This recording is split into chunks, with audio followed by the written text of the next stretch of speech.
तो आइए दोस्तों, आप लोगों की डिमांड पर आज की वीडियो क्लास 8th वालों के लिए साइंस का पेपर है, सेशन 2023-24 के लिए। और पेपर जो है आपका 2.5 घंटे का होगा, 60 नंबर का होगा। तो पेपर का जनरल स्ट्रक्चर जो ढांचा है किस तरह से आता है वो समझ लीजिए। ABC 3 पार्ट होंगे पेपर में, कुछ शॉर्ट, बहुत शॉर्ट छोटे, यानी कि एक नंबर के वस्तुनिष्ठ, या तो एक शब्द या एक वाक्य में लिखेंगे। कुछ लघु उत्तरीय, कुछ दीर्घ उत्तरीय होंगे, है ना। तो इस टाइप के आपके क्वेश्चंस होंगे। तो भाई जल्दी से पेपर की शुरू करें, उससे पहले वीडियो को लाइक कर लो और अपने दोस्तों को शेयर जरूर करना ताकि सभी तक वीडियो पहुंच जाए। और चैनल पर अगर आप पहली बार आए तो सब्सक्राइब कर लीजिए, क्योंकि यहाँ पर आपको इसी तरह से और भी सब्जेक्ट की वीडियो लगातार आपको मिलती रहती है। पहला प्रश्न है, पोलियो और चिकन पॉक्स किसके कारण होते हैं? तो यहाँ पर जो डैश है ना, वहाँ पर आपको आंसर लिखना है। तो किसके कारण होते हैं वैसे पोलियो और चिकन पॉक्स? ये है आपका वायरस, ठीक है, वायरस के कारण होते हैं। दूसरा है आपका, निम्नलिखित में से कौन सा ऊर्जा का नवीकरणीय स्रोत है? सबसे पहले आपको नवीकरणीय स्रोत समझे। नवीकरणीय का मतलब होता है जिसे हम दोबारा से रिसाइकिल्ड कर सकते हैं, दोबारा से बना सकते हैं। मतलब एक बार ख़राब हो गया तो दोबारा से बना सकते हैं। तो भाई कोयला, सॉरी कोयल लिखा हुआ है ना, वैसे कोयला है ये। कोयला अगर जल गया तो उसे दोबारा से हम फिर से कोयला नहीं बना सकते और राख बन जाएगा, तो ये वाला हमारा नहीं है। पेट्रोल एक बार खर्च हो गया तो वापस नहीं आएगा। जल, तो पानी का देखेंगे तो पानी अगर आप ख़राब हो गया ना तो उसे आप दोबारा से ठीक कर सकते हैं ना, फिल्टर वगैरह का सिस्टम होता है ना हमारे यहाँ। और प्राकृतिक गैस, इसे भी हम दोबारा नहीं कर सकते। तो आपका जो आंसर है वो है सी, यानी कि जल। ओके। तो भाई आगे बढ़ने से पहले आप हमारे इंस्टाग्राम को, हमारे व्हाट्सएप चैनल को भी फॉलो कर लीजिए। तो व्हाट्सएप चैनल हो, इंस्टाग्राम की आईडी हो, सारा कुछ आपको वीडियो के डिस्क्रिप्शन में दे रखा है। अगला प्रश्न है आपके कि जीवाश्म ईंधन क्या है ना। तो जीवाश्म ईंधन है आपका, भाई ये सारे ही है, मतलब कोयला भी है, पेट्रोलियम भी है, प्राकृतिक गैस भी है। तो आपका आंसर होगा ये सभी। अगला प्रश्न है, मानव कान की श्रवण सीमा, जो हमारा जो कान है वो कितना मतलब सुन सकता है, उसकी लिमिट क्या है? तो ये लिमिट दे रखी है आपको, है ना। तो ये बिल्कुल सही है, बिल्कुल करेक्ट है, ये लिमिट होती है हमारे कानों की। अगला प्रश्न है यहाँ पर, और भाई यहाँ पर एक चित्र दे रखा आपको, है ना। इस चित्र को ध्यान से देखिए बार। बूझों ने एक परिपथ बनाया है, ये सर्कल बनाया है इन्होंने, जैसा कि इनके चित्र में दिखाया गया। और देखा कि बल्ब नहीं चमका। भाई उसने बल्ब लगाया लेकिन बल्ब जला नहीं। पहेली के सुझाव पर उसने परिपथ में एक और सेल जोड़ दिया। भाई पहले उसने एक सेल जोड़ा था लेकिन बल्ब नहीं जला, फिर उसने एक और सेल जोड़ दिया तो बल्ब जल गया। अब आपको एक्सप्लेन करना है कि ऐसा क्यों हो रहा है ना। यहाँ पर आप देखेंगे तो एक बल्ब से क्यों नहीं जला, और जब उसने दूसरा भी जलाया तो जो बल्ब है वो जल गया है। तो इसका आपको एक्सप्लेन करना थोड़ा सा, और आप या तो दृष्टिबाधित, या तो आप इस वाले आंसर को लिखेंगे, भाई लोहे के ऊपरी जस्ते की परत क्यों चढ़ाई जाती है? तो लोहे के ऊपरी जस्ते की परत उस पर क्यों चढ़ाई जाती है ना। तो या तो आप ऊपर वाला लिखेंगे, और दृष्टिबाधित वालों के लिए ये नीचे वाला सवाल होता है। अगला देखेंगे, आँख के उस भाग का नाम बताएंगे जो उसमें प्रवेश करने वाले प्रकाश को नियंत्रित करता है। भाई आँख आपने देखी होगी, आँख में डायरेक्ट रोशनी न जाए। मान लीजिए किसी ने आपके आँख में टॉर्च जलाया तो क्या होगा, कोई ऐसा पार्ट है जो आँख में रोशनी को प्रवेश नहीं करने देता, नियंत्रित कर देता है। तो इसे अगर आप कहें तो पुतली टाइप का, एक तरह से कहते हैं इसे पुतली, इसे आइरिस भी कहते हैं। और अगला प्रश्न है आपके लिए कि समतल दर्पण से बना प्रतिबिंब सीधा परंतु पार्श्व उल्टा होता है। मतलब वो तो जो समतल दर्पण होता है, समतल दर्पण आप जानते हैं, एक तो ऐसा दर्पण होता है जो किनारे किनारे से, मतलब इस तरह से, जैसे हथेली होती है ना, तो आप हथेली में पानी पीते हैं, तो एक तो होता है, इसे कहते हैं अवतल दर्पण। एक उत्तल होता है, अगर आप हथेली को उल्टा कर देंगे तो उत्तल दर्पण। एक होता है समतल, प्लेन, बिल्कुल सिंपल सा। तो उसमें जो सीधा प्रतिबिंब है, जो उसका प्रतिबिंब है वो सीधा, लेकिन पार्श्व में वो उल्टा बन जाता है। तो ये सही है कि गलत है? तो ये आपका बिल्कुल सही है, ऐसा ही होता है। और आप हमारे इंस्टाग्राम आईडी को हमें ज़रूर फॉलो कर लें। साथ में जो हमारा व्हाट्सअप चैनल है वो वहाँ पर भी मैं आपको सारी अपडेट शेयर करता हूँ, जो भी नई अपडेट आती है। तो इंस्टाग्राम पे आपको इंस्टाग्राम पर और जो हमारा व्हाट्सअप चैनल है वहाँ पर मैं आपको शेयर कर देता हूँ। तो आप चैनल को सब्सक्राइब ज़रूर कर लीजिए, लिंक वीडियो के डिस्क्रिप्शन में है।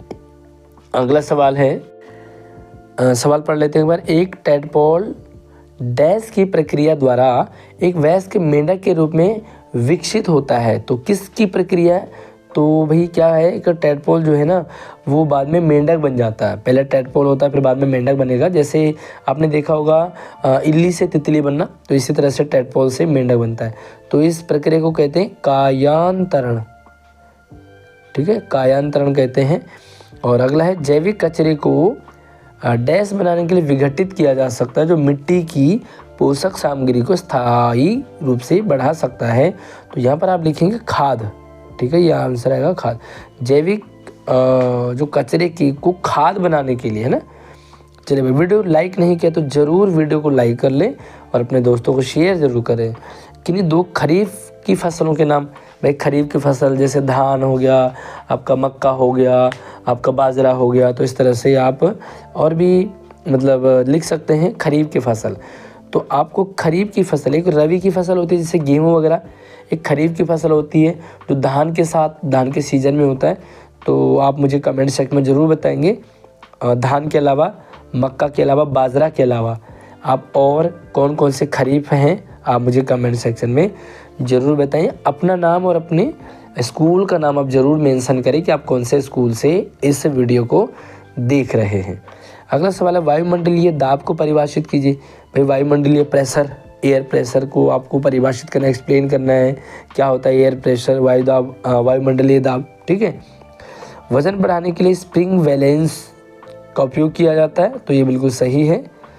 वॉइस बॉक्स को क्या कहा जाता है? एक वॉइस बॉक्स होता है, उसे क्या कहते हैं? भाई जिसमें आपने देखा होगा आमतौर पे स्पीकर टाइप का जो बड़ा साउंड बजता है ना, तो वॉइस, इसे हम ध्वनि यंत्र, स्वर यंत्र कह सकते हैं, ध्वनि यंत्र कह सकते हैं। ठीक है। अब यहाँ पर एक पिक्चर आपको दे रखी है, इसे देखें एक बार। नीचे दिए गए चित्र में अलैंगिक प्रजनन की प्रक्रिया और संबंधित जीव को पहचानने और उनके नाम बताएंगे। तो यहाँ पर एक अलैंगिक, देखो प्रजनन दो तरह से होता है। सबसे पहले आप ये देख लो, प्रजनन जो है दो तरीके से, एक होता है लैंगिक, एक होता अलैंगिक। लैंगिक में दो लोगों की ज़रूरत पड़ती है ना। आप मेल फीमेल कह सकते हैं, नर मादा कह सकते हैं, लड़का लड़की। जब बच्चा पैदा करना होता है तो लड़का और लड़की दोनों की ज़रूरत पड़ती है, उसे कहते हैं लैंगिक जनन। लेकिन होता है अलैंगिक जनन, जहाँ पे एक सिंगल से ही जो है उसका प्रोडक्शन हो जाता है। तो यहाँ पर अलैंगिक प्रजनन है। आप इस चित्र को देखें और किस तरह से ये चित्र जो है आपको एक बार इसी से समझेंगे चित्र को, और फिर आपको ये बताना है। ठीक है, यहाँ पर आंसर बताना है। क्या बताना है एक बार? अलैंगिक प्रक्रिया से संबंधित जीव को पहचानना है। जीव का क्या नाम है भाई? जो ये जीव दिखाई दे रहा है अलैंगिक प्रजनन, उसका आपको नाम बताना है। ठीक है। और ये दृष्टिबाधित बच्चों के लिए जिनको दिखाई नहीं देता है कि लैंगिक प्रजनन क्या है, उदाहरण के तौर पे दो जीवों के नाम बताइए जिनमें यह होता है। तो भाई मैंने अभी आपको बताया लैंगिक प्रजनन मतलब जो एक तरह से दो लोगों की ज़रूरत पड़ती है। आप देखोगे आमतौर पे क्या कह सकते हैं इसे, माँ और मम्मी और पापा, जैसे जो मम्मी और पापा से हमारा जन्म हुआ है ना, जब मम्मी पापा ने प्रजनन की प्रक्रिया हुई तो फिर हमारा जन्म होता है। तो इसी तरह से दो लोगों के कारण जब तीसरे का जन्म होता है तो उसे लैंगिक जनन कहते हैं। एक तरह से कह सकते हैं कि जब मेल फीमेल आपस में सेक्स करते हैं तो उसके बाद जो बेबी पैदा होता है वो आपका लैंगिक जनन कहलाता है। ये पौधों में भी होता है, मेल फीमेल में। और आगे है अगला सवाल है, सीएनजी और एलपीजी का पूरा नाम आपको बताना है, फुल फॉर्म बताना है सीएनजी और एलपीजी का। तो भाई अगर हम सीएनजी की बात करें तो सीएनजी को कहते हैं कंप्रेस्ड नेचुरल गैस। ठीक है। सी का मतलब होता है कंप्रेस्ड, एन का मतलब नेचुरल, जी का मतलब गैस। ठीक है। और एलपीजी, एल का मतलब होता है लिक्विफाइड, P का होता है पेट्रोलियम एंड G का मतलब होता है गैस। ठीक है, तो इस तरह से आप इसे गूगल भी कर सकते हैं, आपको इसके आंसर मिल जाएंगे।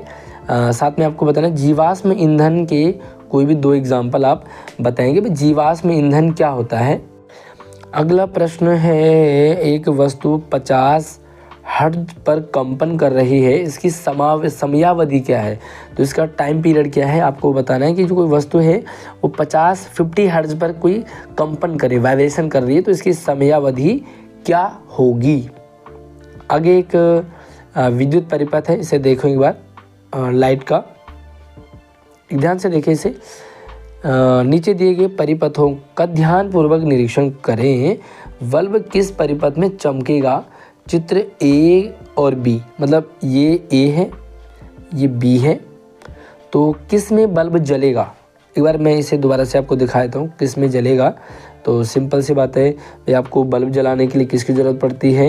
एक ये तार है ना, एक बल्ब की ज़रूरत पड़ेगी, और एक सॉरी ये बैटरी है और ये बल्ब है। सिंपल से ये होता है। लेकिन जो तार है ना, स्विच की भी ज़रूरत पड़ती है, लेकिन हम डायरेक्ट भी जला सकते हैं। यहाँ पर हम स्विच लगाएंगे तो ऑन ऑफ हो जाएगा, लेकिन ये क्या है, कोयल है, यानी कि कोयला है।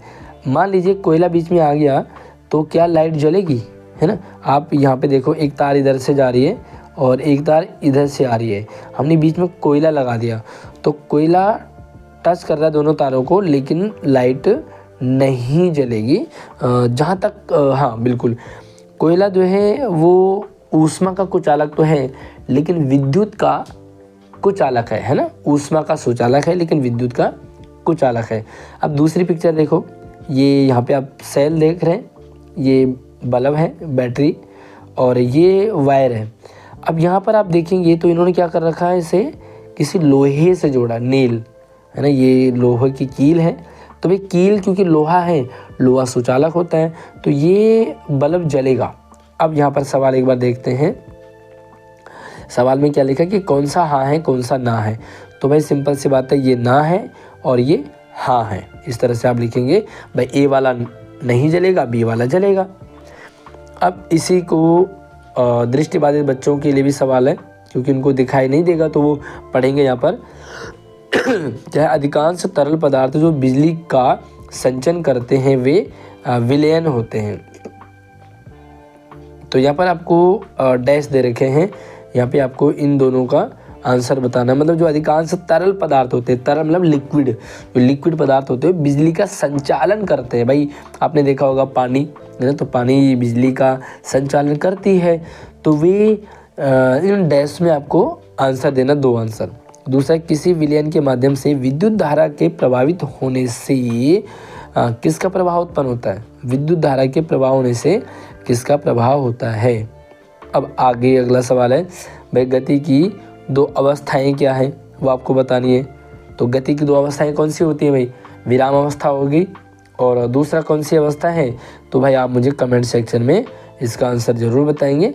तो भाई कुछ आंसर आप कमेंट में भी बताते रहें, ताकि आपकी एक्टिवनेस हमें पता चले। तो वीडियो को रोक लो, और गति आपको आता है तो भाई कौन सी गति होती, गति की 2 अवस्थाएं जल्दी से मुझे कमेंट, एक विराम अवस्था, दूसरा कौन सी होगी, तो जल्दी से कमेंट कर लीजिए। अपना नाम, अपने स्कूल का नाम आप ज़रूर मेंशन करें कि आप हमारी वीडियो को कौन से स्कूल से देख रहे हैं। अगला सवाल है, बल लगाने के लिए कम से कम कितनी वस्तुओं की आवश्यकता पड़ेगी। भाई कम से कम ताकत लगाना हो तो कितनी वस्तुओं की। सिंपल सा है भाई, बल लगाएंगे तो मान लीजिए ये आपका हाथ है ना, ये हमने मान लिया आपका ये हाथ है, तो हाथ किस पे बल लगाएगा भाई, जब दूसरा हाथ आएगा ना। तो जब 2 हाथ होंगे, इसका मतलब क्या है, सिंपल सी बात है, मान लीजिए एक हाथ ये है और इस हाथ को अगर बल लगाना है तो इसको दूसरा हाथ चाहिए होगा। तो कितनी वस्तुओं की चाहिए, 2 वस्तुओं की, चाहे वो 2 पत्थर हो गए, चाहे एक इंसान एक पत्थर हो गया, तो 2 वस्तुएं चाहिए कम से कम। आगे उर्वरक, तो भाई उर्वरक आप जानते ही है ना, खेती के लिए उर्वरक क्या होता है। उर्वरक तो भाई खेती करने के लिए बहुत ज़रूरी होता है उर्वरक को। अगला सवाल है, रासायनिक उर्वरक द्वारा मिट्टी को कौन से 3 मुख्य पोषक तत्व प्रदान किए जाते हैं। तो रासायनिक उर्वरक जो मिट्टी को पोषक तत्व प्रदान करते हैं, तो वो कौन कौन से करते हैं। आप इसका आंसर लिखेंगे। और अब यहाँ पे आपको बी पार्ट आ गया है, खाद के कोई 3 लाभ बताओ। भाई खाद के लाभ आप बता सकते हैं। भाई खाद किस किस काम आता है, बहुत सारा काम आता है खाद। खाद जो अगर हमें क्या करता है, मिट्टी की उर्वरक शक्ति को भी बढ़ा देता है खाद। मिट्टी में वायु संचार भी बढ़ाता है ना। तो खाद है वो मिट्टी में वायु का संचार भी बढ़ा देता है। तीसरा आप लिख सकते हैं भाई पौधों की जो जड़ें हैं ना उनको डेवलप करता है, उनके विकास में मतलब उन्हें हेल्प करता है। तो और भी बहुत सारी चीज़ें जैसे उन्हें आगे बढ़ने में मदद करेगा। भाई खाद डालते हैं ना किसान खेतों में, तो वही खाद के आपको बताना है। आगे देखोगे आप तो कृषि पद्धतियों को परिभाषित करें और फसल उत्पादन के दौरान उठाए गए महत्वपूर्ण चरण भी बताएं। कृषि पद्धति, कृषि खेती की कौन सी पद्धति होती है, तो जितनी पद्धतियाँ उनको आपको बताना है।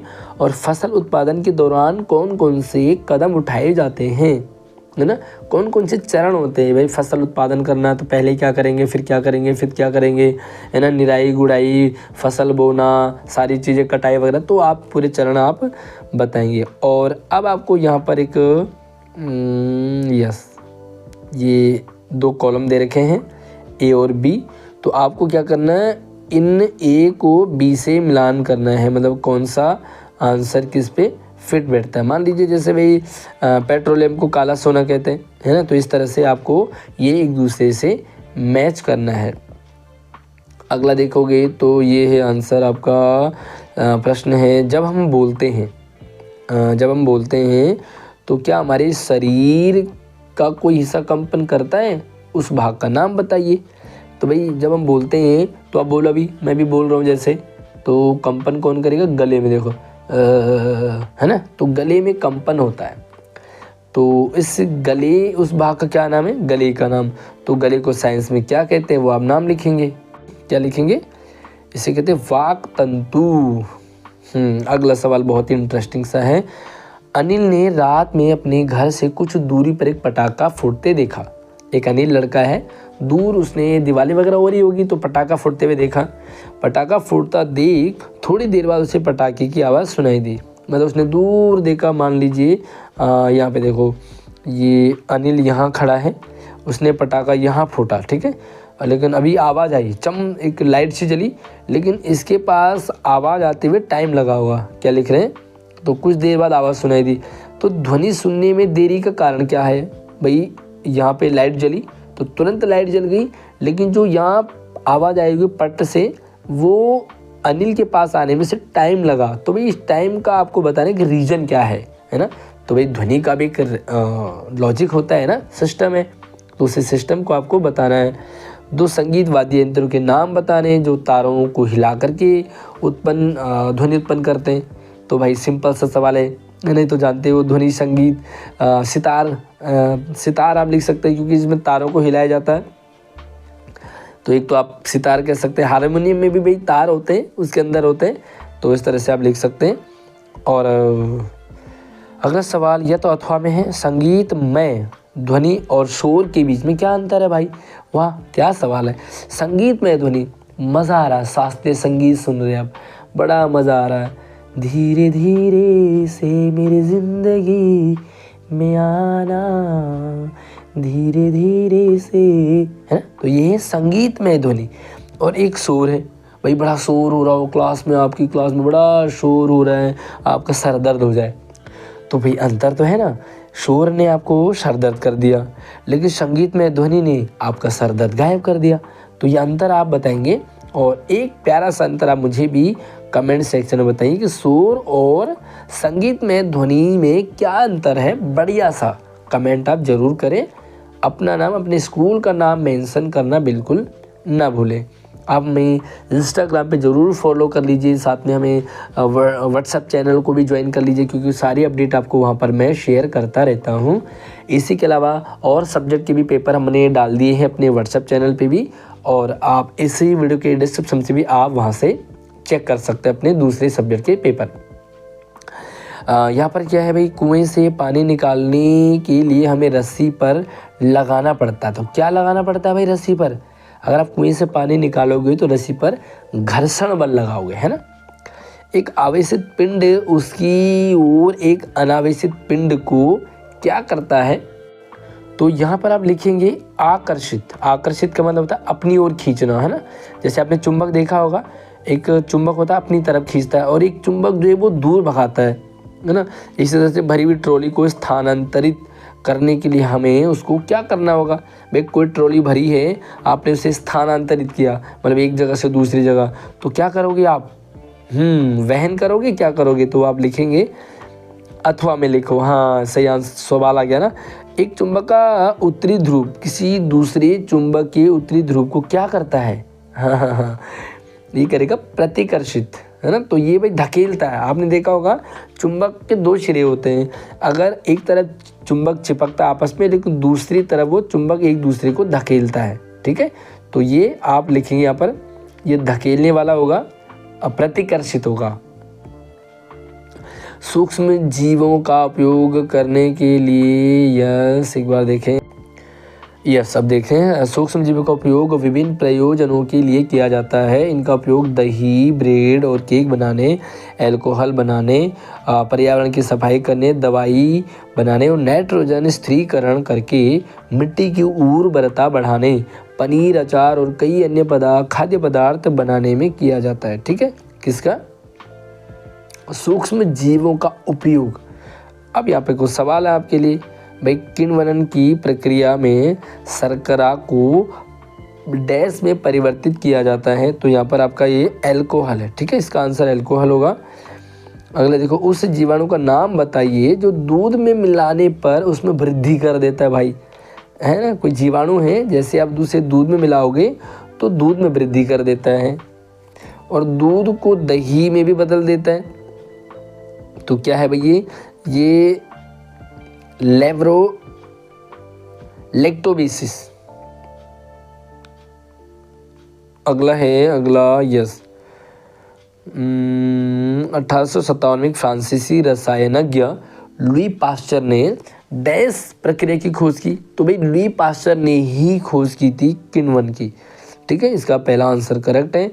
अथवा में भी आप देख सकते हैं कि जो हो, यस, निम्नलिखित में से कौन नाइट्रोजन स्थिरीकरण करने वाले जीवाणु नहीं है, कौन नहीं है, तो ये तीनों तो हैं लेकिन ये नहीं है, यानी कि सी ऑप्शन आपका करेक्ट हो गया।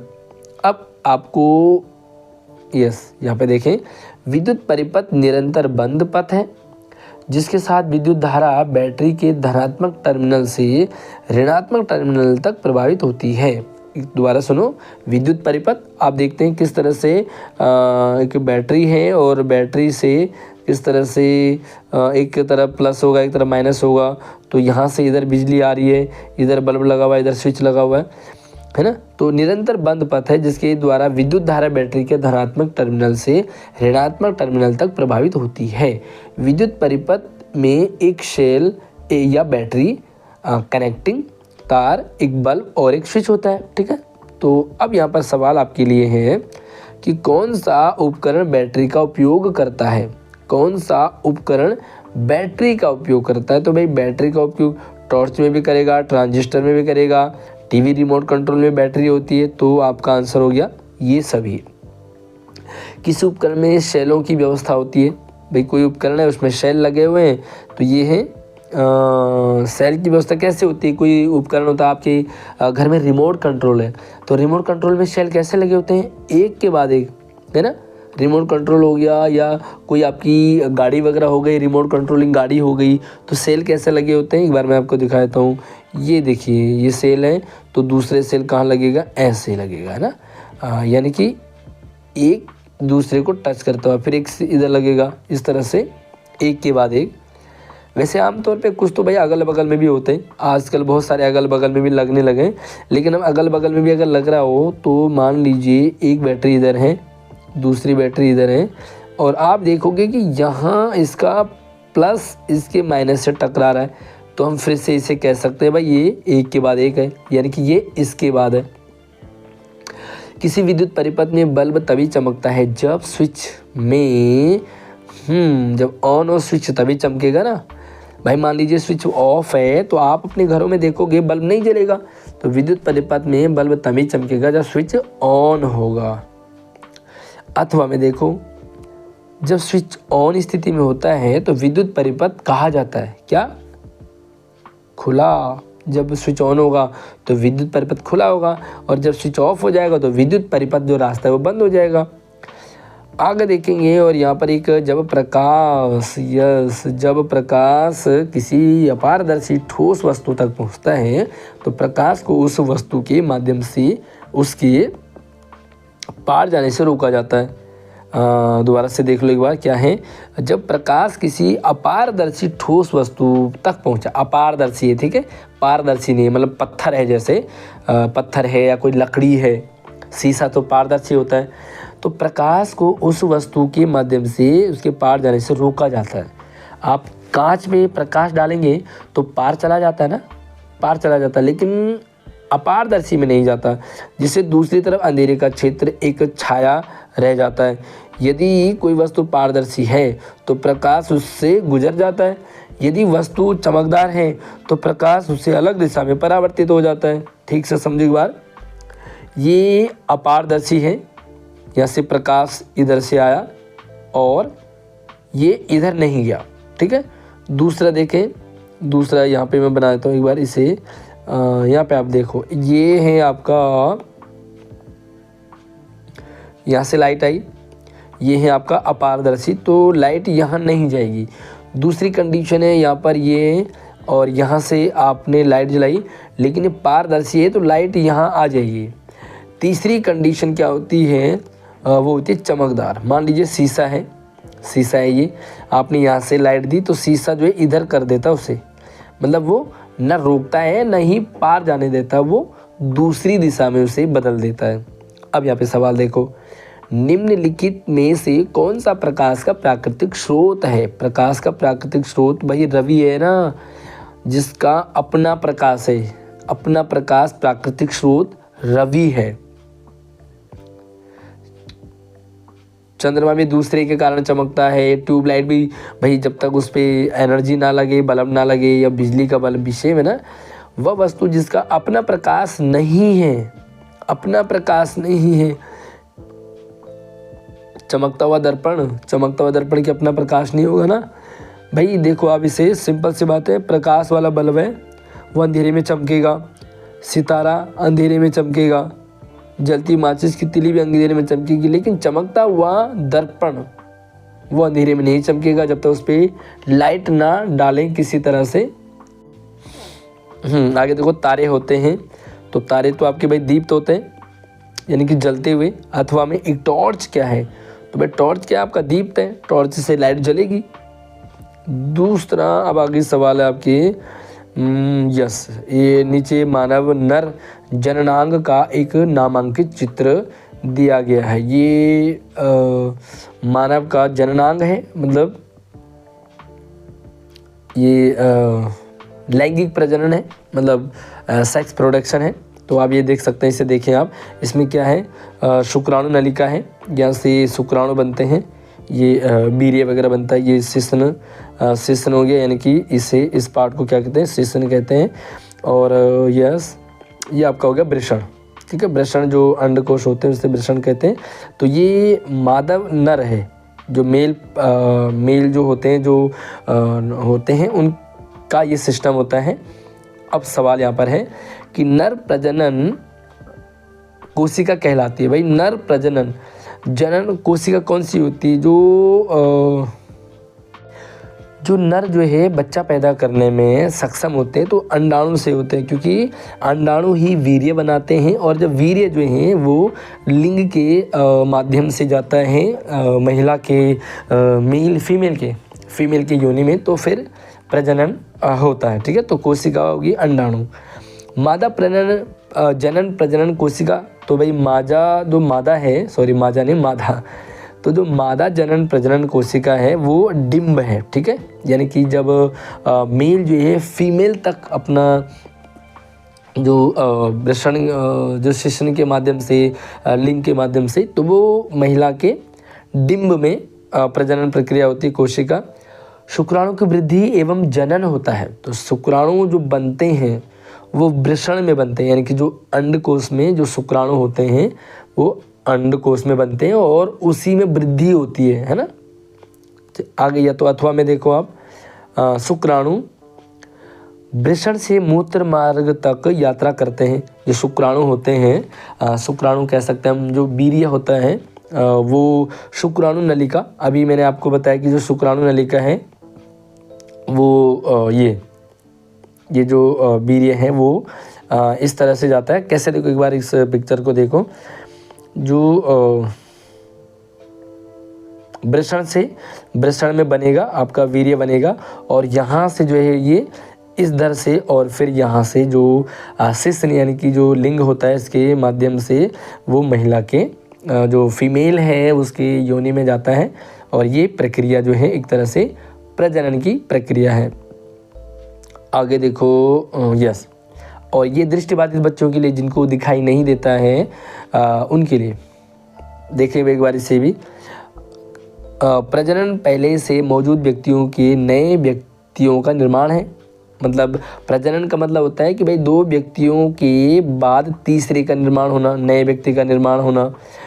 इस प्रकार प्रजनन को एक जैविक प्रक्रिया के रूप में परिभाषित किया जाता है जिसमें जीव अपने समान संतानों को जन्म देते हैं, संतान बढ़ती है, परिपक्व होती है और बदले में नई संतान पैदा करती है। भाई ये जानवरों में भी होता है और इंसानों में भी होता है ना। तो इंसान भी इस तरह से और जो जानवर है वो भी, एक मेल और एक फीमेल जब आपस में सेक्स करते हैं तो वो एक संतान पैदा करते हैं। अब यहाँ पे कुछ प्रश्न हैं वो देख लें एक बार। वे जीव जो सीधे ही शिशु को जन्म देते हैं, जो डायरेक्ट शिशु को जन्म देते हैं, उन्हें कहते हैं जरायुज। ठीक है। टैडपोल इनमें से किसकी विकासशील अवस्था है? तो भाई अभी हमने ऊपर सवाल बताया था कि भाई टैडपोल जो है वो मेंढक बनता है ना, जैसे इल्ली से तितली बनता है ना, प्रक्रिया होती है। तो भाई किस तरह से इल्ली बाद में सबसे लास्ट में तितली बन जाती है, तो इसी तरह से आप ये देखो जो टैडपोल है वो आगे की प्रक्रिया में वो मेंढक बनता है। नर एवं मादा युग्मजों का संचयन निषेचन होता है युग्मनज में, है ना। जो नर और मादा का जो युग्मनज है वो निषेचन होता है, यानी कि वीर्य का जो स्खलन होता है वो युग्मनज में होता है अथवा निषेचन के बाद बनने वाली कोशिका कहलाती है। भाई निषेचन हो गया, सेक्स के दौरान जब निषेचन होता है, जब वीर्य जो है जाता है तो वो युग्मनज, उसका आंसर है युग्मनज। और इसे आप अच्छे तरीके से अपने चैप्टर में पढ़ सकते हैं ताकि आपको अच्छे से ये टॉपिक समझ में आ जाए। तो आई होप आपको पूरा पेपर अच्छे से समझ में आया होगा। कौन सा पार्ट आपको अच्छा लगा, कौन सा टफ लगा और किस में आपको मतलब ये चांस है कि भाई अच्छा आपका पेपर चला जाएगा, तो आप कमेंट सेक्शन में ज़रूर बताएं कि वीडियो कैसी लगी आपको। आप हमारे इंस्टाग्राम से ज़रूर फॉलो करें हमें, हमारे व्हाट्सएप चैनल को फॉलो कर लीजिए ताकि आप वहाँ पर भी एक्टिव रहें और वहाँ पर भी आपको सारी नई जो भी वीडियोज़ हैं वो मिलती रहेगी। अगली वीडियो में मिलती है, तब तक आप अपना ख्याल रखिए। धन्यवाद।